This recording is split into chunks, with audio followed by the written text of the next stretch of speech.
안녕하세요. 6월 3일부터 6월 9일차 비즈니스 영어 수업을 시작하도록 하겠습니다.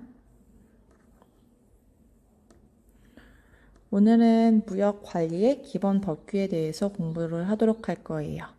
무역관리의 기본 법규는 총 3가지가 있어요. 첫 번째, 대외무역법, 두 번째, 관세법, 세 번째, 외국환 거래법. 이 3개의 법규를 무역관리의 기본 법규라고 합니다.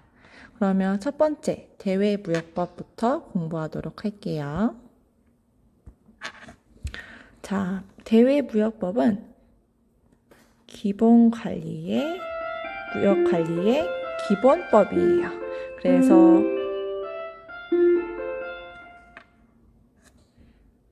종이 쳤네요.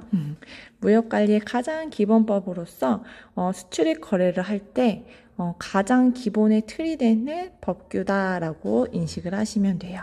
그래서 수출입 거래의 품목, 형태, 상대방 등에 따른 요건과 절차, 수출입 승인, 인정, 허가 등을 규정하는 기본 틀이다라고 인지를 하시면 돼요.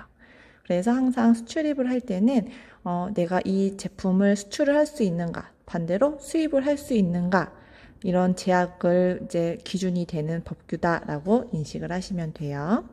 그래서 대외무역법의 목적은 대무역의 진흥, 최대한 이제 사람들이 무역을 많이 하도록 해서 활성화를 시키는 게 목적이에요. 그래서 공정한 무역 질서를 확립을 하고 국제 수지의 균형, 통상의 확대를 목적으로 법이 만들어졌어요.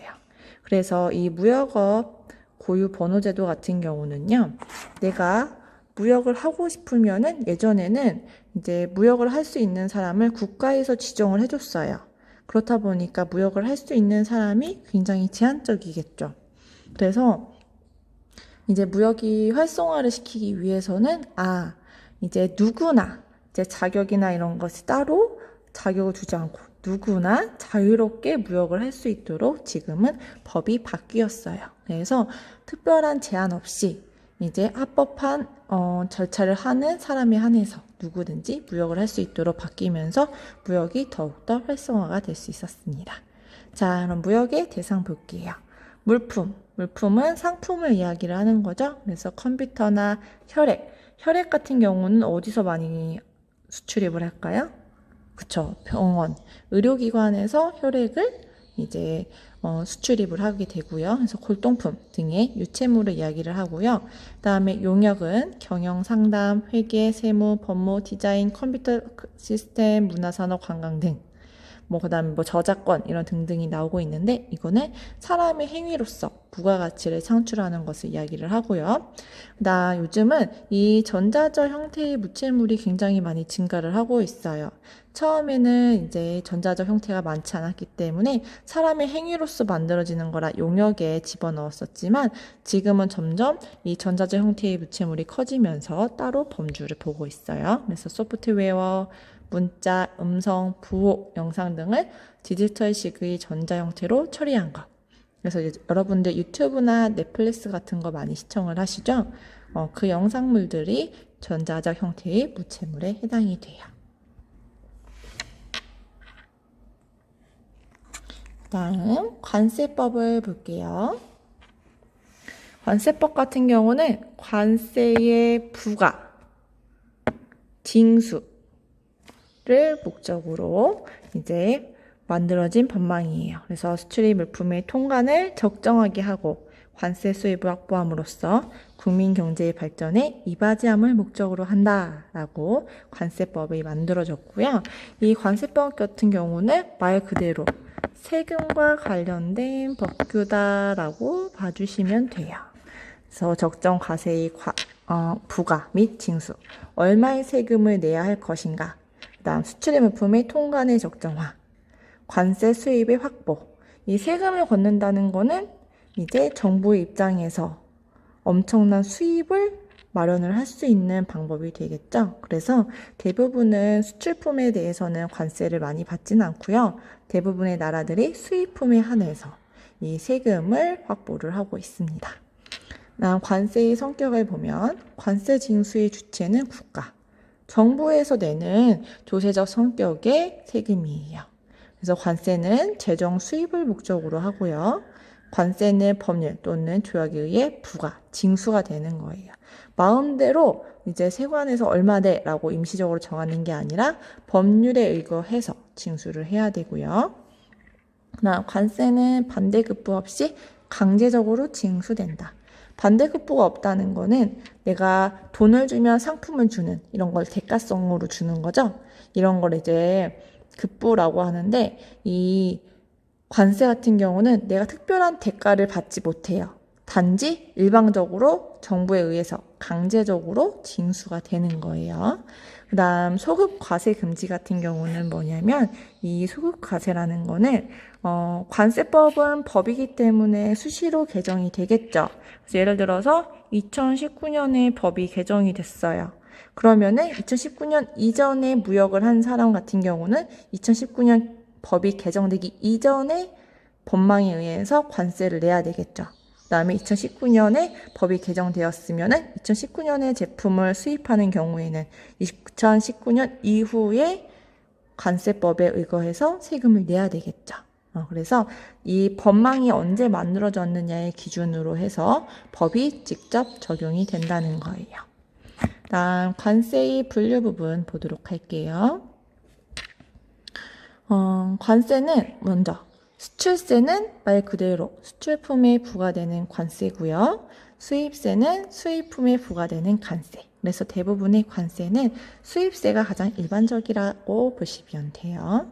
그다음 통과세. 통과세는 국경을 통과하는 물품에 부과하는 관세예요.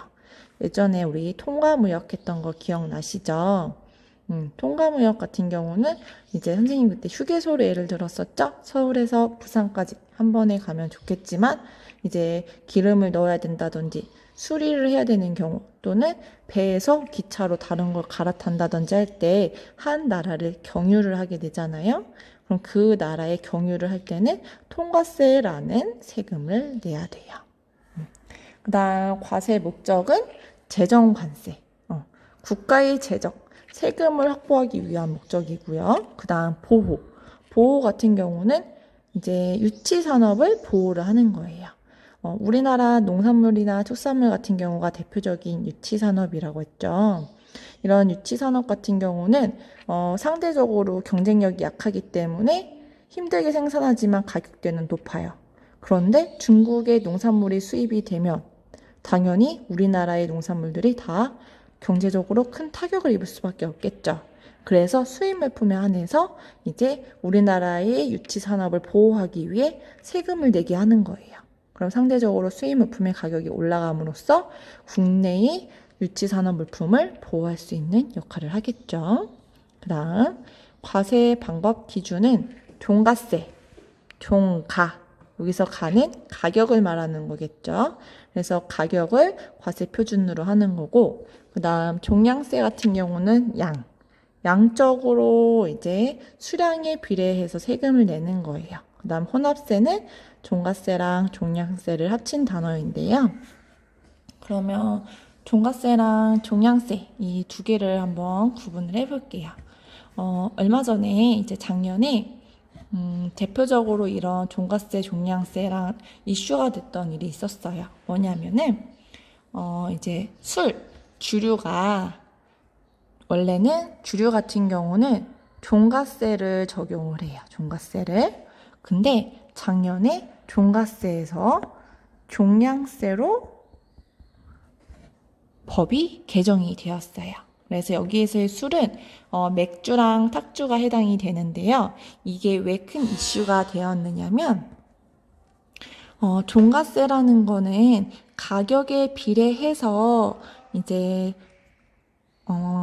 세금을 책정을 하는 건데요. 여러분들 술이 왜 문제가 되느냐면 술 같은 경우는 가격에 의해서 세금을 내게 되면 비싼 술 같은 경우는 세금을 더 많이 내야 되고 저렴한 술은 세금을 조금만 내면 되겠죠. 근데 이제 술을 여러분이 안 먹기는 하지만 비교를 좀 해볼게요. 소주랑 맥주랑 이 두 가지를 비교를 할게요. 소주 같은 경우는 상대적으로 알코올 도수는 높고 술 양은 적겠죠. 이런 경우는 어떤 게 더 유리할까요? 소주는 가격이 굉장히 저렴해요. 근데 알코올 도수는 상당히 높아요. 그럼 가격이 싸니까 소주 같은 경우는 세금을 조금만 내겠죠. 근데 맥주 같은 경우 비교해 볼까요? 맥주는 알코올수가 낮기 때문에 사람들이 상대적으로 소주 한 병 먹을 때 맥주는 3병 이상을 먹게 돼요. 그러면은 가격별로 하면은 맥주를 먹으면 소주보다 만약에 3병을 더 먹게 됐다.